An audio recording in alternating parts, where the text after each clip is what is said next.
पिछले दिनों बीएसएफ में खाने की शिकायत को लेकर के एक वीडियो सोशल मीडिया साइट पर पोस्ट किया गया था। तेज बहादुर यादव ने वो वीडियो पोस्ट किया था और उसके बाद एक जांच बिठाई गई थी और अब उन्हें बीएसएफ से बर्खास्त कर दिया गया। तेज बहादुर इस वक्त स्टूडियो में हमारे साथ मौजूद हैं। तेज बहादुर, आप ये कह रहे हैं कि आपके साथ अन्याय हुआ है, आप इस चीज़ को आगे ले जाना चाहते हैं, कोर्ट में ले जाएंगे, इस पर मैं बात करूंगा, लेकिन थोड़ा सा पीछे जाते हैं जिस चीज़ को लेकर के ये पूरा बवाल उठा कि वीडियो आपने पोस्ट किया था खाने की क्वालिटी को लेकर के, आप दाल रोटी ये सब दिखा रहे थे। ऐसा क्या हुआ था उस वक्त कि वो वीडियो आपको दिखाना पड़ा या पोस्ट करना पड़ा, शूट करना पड़ा? सर कहते हैं ना, मरता क्या नहीं करता, वही कंडीशंस आई। हर अधिकारियों को कंप्लेंट कर करके थक गया था। जो मेरे बटालियंस में अधिकारी हैं, ग्रीवेंस हैं, उनको भी कंप्लेंट किया और मैं लिखित कंप्लेंट भी किया हुआ है। 23 नवंबर को अपना डीजी साहब जो श्री के शर्मा के बाय नेम किया हुआ है और गृह मंत्रालय को भी किया है और पीएमओ को भी किया हुआ है। लेकिन गृह मंत्रालय और पीएमओ में थोड़ा टाइम लगता है किसी भी प्रोसीजर को फॉलो करने में, लेकिन डीजी साहब के पास तो पहुँच गई, उसके बाद भी उन्होंने कोई एक्शन नहीं लिया गया। और जो मैं वो पोस्ट किया था, हम क्या करते हैं, जवान किस तरह के कंप्लेंट्स करते हैं तो अपना नाम ना लिख के कोई कोड लिखते हैं कि अगर वाकई में कोई इंक्वायरी चलेगी तो हम आगे आएंगे। तो उसमें मैंने स्पष्ट तौर पे लिखा है कि मेरे पास वीडियोस, फोटोज और इनके डिटेल्स रिपोर्ट है। अगर आप कोई भी जांच टीम अगर गठित करते हो तो मैं डायरेक्ट अपने आप बटालियन वाहिनी के अंदर में उससे संपर्क करूँगा, क्योंकि मेरे को कोड है हमारा, अपना खुद का बनाते हैं। तो आएंगे तो हम उसको अपने आप संपर्क कर लेंगे, सर मैं हूँ और ये मेरे पास वीडियोस हैं। और साथ में मैंने उसमें ये भी कहा था, अगर आप कोई कार्रवाई नहीं करते हो तो मजबूरन मेरे को मीडिया में जाना पड़ेगा।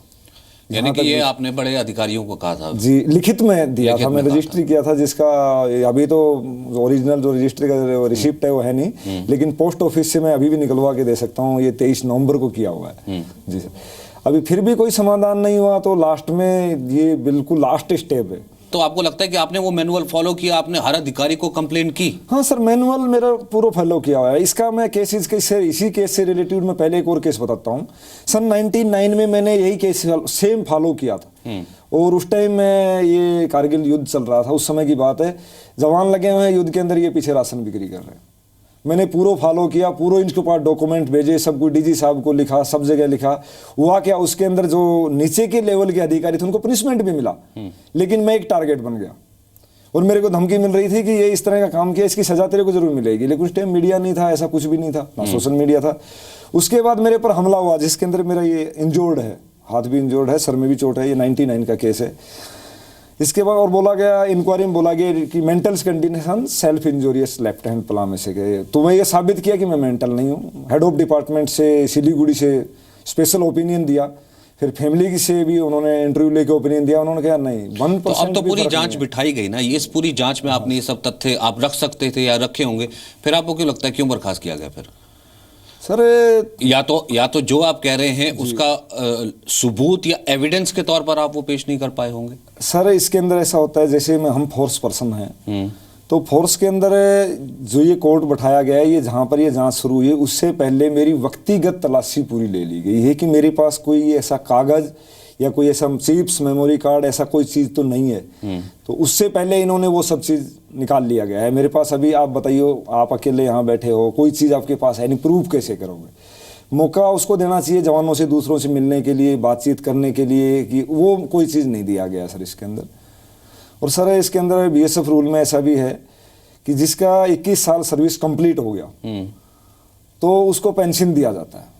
अगर ये मानते हैं कि मैं बीएसएफ के काबिल नहीं, तो मेरे को तो पेंशन देना चाहिए था। कश्मीर का एक इंसिडेंट पिछले दिनों का आपने तो देखा होगा, आया एक जवान है सीआरपीएफ का, उसके हाथ में बाकायदा उसकी जो उसका हथियार होता है, राइफल है, वो उसके हाथ में मौजूद है और वो जा रहा है। उसके पीछे जो लोकल्स हैं, जो पत्थरबाज हैं, वो पड़ जाते हैं, उसके साथ बदतमीजी करते हैं। एक उसके हेलमेट पे लात मार देता है, पीछे से उसको 7 थप्पड़ भी मारे जाते हैं, लेकिन वो रिटेलिएट नहीं करता है। वो चाहता तो कुछ भी पलट सकता, उसके हाथ में हथियार था, वो रिटेलिएट नहीं करता, वो चलता रहता है।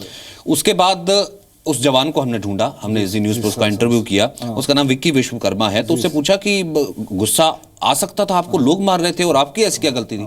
कह रहा सर मैं अपनी ड्यूटी पे था और हमारे को पहली चीज सिखाई जाती है कि सहनशील होना, उस वक्त संयम बरतना हमारी सबसे बड़ी ताकत होती है। तो क्या तेज बहादुर संयम नहीं बरत सकते थे? नहीं सर, संयम बरता है, इतने दिन से संयम बरता है, लास्ट के मैं बताया आपको मजबूरी कंडीशन जिसको बिल्कुल कोई समझ ही नहीं रहा है। और मैं आपको बता दूं जो मैं वीडियो बनाया है उसके अंदर सिक्योरिटी का विशेष ध्यान रखा है। कोई कैंपस का एरिया नहीं दिखाया, इसलिए कोई कैंपस नहीं दिखाया, और कैंपस का हमने नाम भी नहीं लिया मैंने कहीं पर भी, उसका भी विशेष ध्यान रखा है। और मेरा मकसद यही था उस वीडियो के अंदर कि ये सरकार तक जाएगा।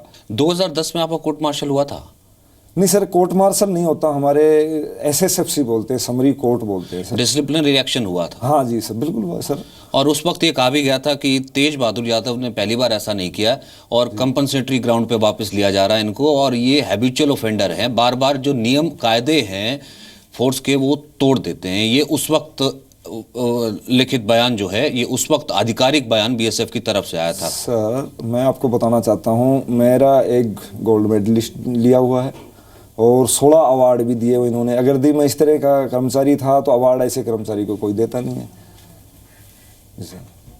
लेकिन आपको क्या लगा फिर? एक इसका वर्जन ये भी उठा कि क्योंकि बार बार लग रहा था कि ये शिकायत कर रहा है तेज बहादुर यादव, का आपको लगता है कि आपको निशाना बनाया गया? सर मतलब मेरे को तो इन्होंने निशाना बनाया है, कोई भी क्यों आपको ऐसा लगता है? मैं वही तो पूछना चाह रहा हूँ। नहीं सर, मेरे को रखा ही ऐसे गया, वहाँ पर रूम में बंद करके रखा गया अकेले को, और टॉर्चर किया गया। फैमिली से बात करने के लिए कोई मोबाइल नहीं दिया गया। जैसे ही VRS इन्होंने कैंसिल किया उसके बाद, उससे पहले जो इंक्वायरी है नॉर्मली अलग रखा है, जवान से बात करने का मौका नहीं, लेकिन फ़ोन 24 घंटे में एक बार 1-2 मिनट के लिए फैमिली के लिए खुद देते थे और रिकॉर्ड भी करते थे बात क्या कर रहा है, तो रिकॉर्डिंग भी करते थे। तो उसका तो मैंने ऑब्जेक्शन नहीं किया, ठीक है जो घर में फैमिली से बात कर रहा हूँ आप रिकॉर्ड करना करो।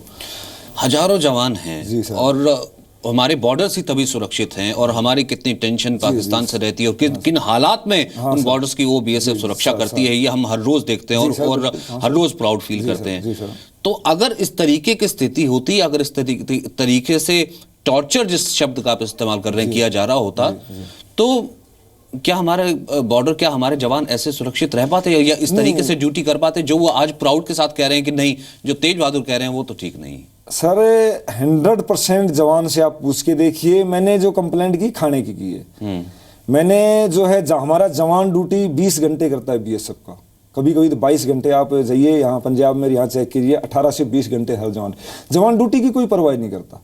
जवान सीधा बोल मैं ड्यूटी के लिए भर्ती हूँ, उसको ड्यूटी की कोई परवाह नहीं। जवान सिर्फ मांगता है अच्छा खाना और उसको छुट्टी। जवान ना ही कभी गवर्नमेंट से ये कहा है कि पैसा दो।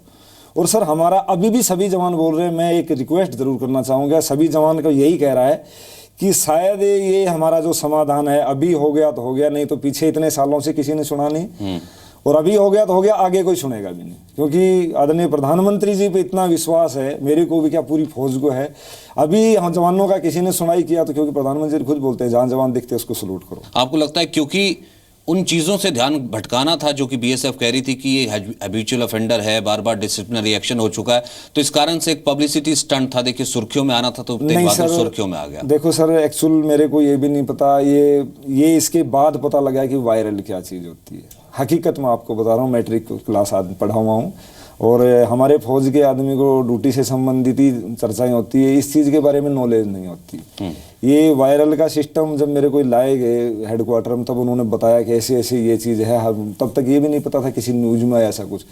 मैं वो जो लोड करने का पर्पज़ भी था कि हमारे अधिकारियों को दिखाऊं, क्योंकि मेरी फेसबुक में हमारे अधिकारी भी मेरे फ्रेंड्स हैं और BSF पर्सन्स हैं।